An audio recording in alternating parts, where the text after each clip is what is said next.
Hello everybody and welcome back to another Figurehead Reviews video, and today we are going to be taking a look at the Marvel Legends Build-A-Figure Cull Obsidian from the recent Infinity War and Ant-Man and Wasp wave of figures.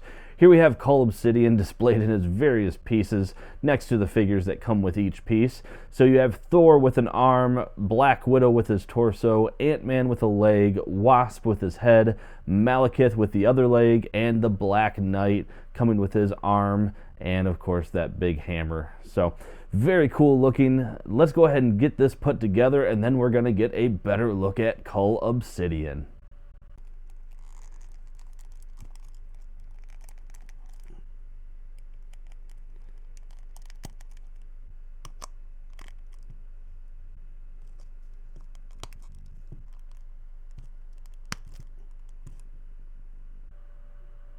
And here is Cull Obsidian, aka the Black Dwarf, all put together, and very cool figure. He's actually a lot bigger than I thought he would be, much taller than I thought he would be for sure, and really cool looking.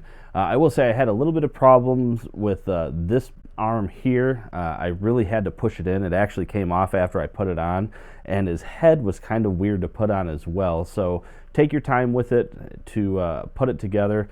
And then his feet, make sure he's got a big toe, you can tell. Make sure that's on the inside, and you can actually see this black piece here versus that molded shin guard will help you figure out which leg to put it on as well. But really cool looking figure. We're going to start, he does have an accessory with that hammer there, so we're going to start with a quick look at the hammer, and then we are going to jump to a closer look of Cull Obsidian up close. So the hammer really isn't anything too crazy, it's just huge. When looking at it, it is just a very industrial looking piece, just a lot of ridges and a lot of lines. And to kind of give you a quick idea of the scale, yeah, so Thor's definitely the biggest figure in the line, and his hammer is from head to torso, so it is a very big and intimidating weapon that he has.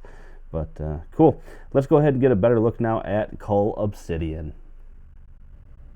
And getting in up close here on Cull Obsidian, we can see a very well executed face sculpt, and just monstrous looking features to be sure, and really well done paint too to bring out some of the highlights there in that sculpt work. You get some of that dry brushing over it, and multi-tone too. You know, we got the yellowish color here, you got the black up top, and then of course you have sort of that brownish green of the actual plastic. So definitely came out looking very neat. And as we continue on down, let me go ahead and bring him back, he's a little big there, we get just that continuation of that feeling of just, yeah, a monstrous look to him.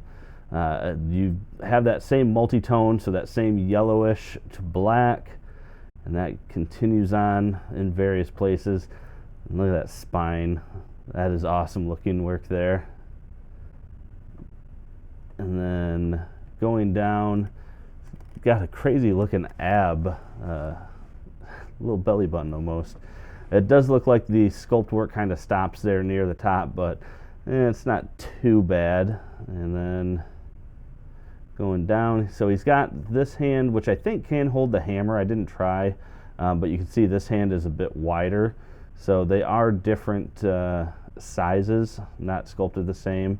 And then looking at the, I don't know what you want to call it, his metal skirt here, pretty cool looking, and that is loose, but you know, unless you want to take the waist or something off, probably not going anywhere.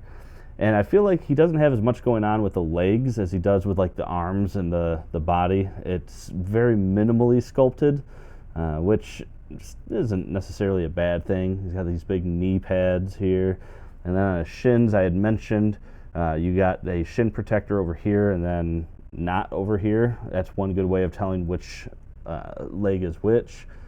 And then he's got that big toe going on the inside, so when you're putting them together, make sure you're doing that. But yeah, very big, very intimidating looking figure. So let's go ahead and take a look at the scale and articulation now though.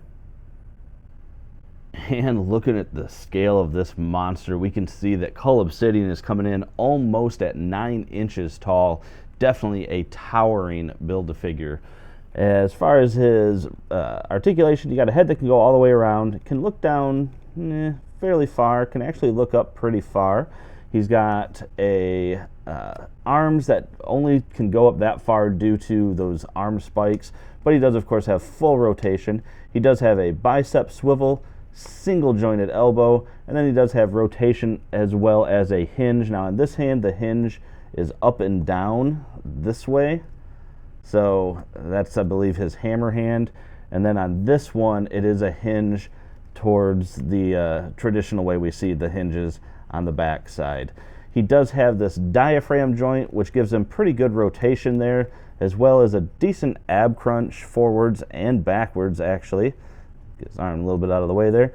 And then he does also have a separate, if I can hold it, he does have a separate waist rotation as well. He's got legs that can come apart relatively far. Kicks forward, not too far due to this guy getting in the way. Same thing with backwards. He does have an upper thigh cut, double jointed knees, and then he does have a very good ankle hinge with ankle pivot. And for a quick comparison, here is the entire Cull Obsidian wave standing together. You have the Infinity War, Thor and Black Widow, Ant-Man and Wasp, Cull Obsidian in the back, Malekith, and the Black Knight. And here is Cull Obsidian next to his Black Order counterpart, Proxima Midnight, and of course the MCU Thanos. And that about does it for this review, everyone. And overall, actually a really well executed build-a-figure. It was definitely taller than I thought he would be, and decently articulated. I mean, he's got some limitations. We always do with some of these larger figures, but you can get him in some pretty decent poses. I think the biggest thing that helps with that is the fact that he has that not ab crunch, that diaphragm joint, and still has waist rotation. I think was a good addition. And surprisingly, he can move pretty well there.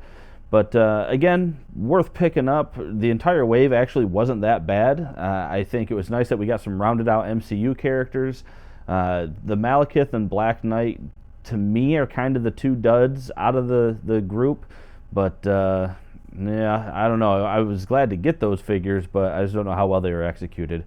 But anyway, as I said, that is it for the review, guys. Make sure to hit that like button down below if you like this review. Make sure to leave a comment if you do have any. I always love hearing from you. Make sure to hit that subscribe button for more content just like this. And as always, thanks for watching my video, and have a great day.